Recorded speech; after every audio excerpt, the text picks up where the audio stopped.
அஸ்ஸலாமு அலைக்கும் வரஹ்மத்துல்லாஹி வபரகாத்துஹு. தமிழ் பழமொழி: உறுதியான கயிறு இருந்தால் விழு பயமில்லை. நபி ஸல்லல்லாஹு அலைஹி வஸல்லம் அவர்களை பற்றி பிடித்தவன் அல்லாஹுவின் கயிற்றையே பற்றி பிடித்தவன். தமிழ் கவிதை: அழைத்தார் அல்லாஹுவின் பாதைக்கு, காட்டினார் அருந்திடாத கயிற்றை. நபி ஸல்லல்லாஹு அலைஹி வஸல்லம் கைப்பிடித்த நெஞ்சம் என்றும் வீழாத உயரத்தில்.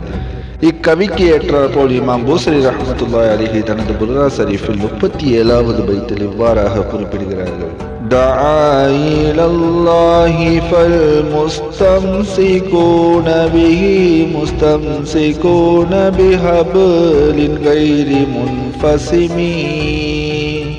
தமிழ் மொழிபெயர்ப்பு: அல்லாஹுவின் பால் மக்களை அருமை நபிகளார் ஸல்லல்லாஹு அலைஹி வஸல்லம் அவர்கள் அழைத்தார்கள். எனவே அவர்களை பற்றி பிடித்தவர்கள் அருந்து விடாத கயிற்றை பற்றி பிடித்தவர்கள் ஆவார்கள்.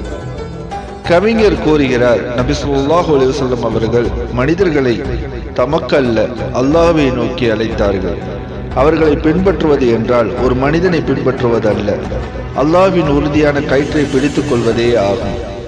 உலகில் பல வழிகள் உள்ளன, ஆனால் அறிந்திடாத ஒரே வழி நபி ஸல்லல்லாஹு அலைஹி வஸல்லம் அவர்கள் காட்டிய அல்லாஹ்வின் பாதை. அந்த பாதையை பற்றி கொண்டவன் தவறுவதில்லை, வீழ்வதில்லை, அழிவதில்லை. அல்லாஹுவை நோக்கி அழைத்த நபி ஸல்லல்லாஹு அலைஹி வஸல்லம் அவர்களை பற்றுவது அறிந்திடாத கயிற்றை பற்றுவது போல.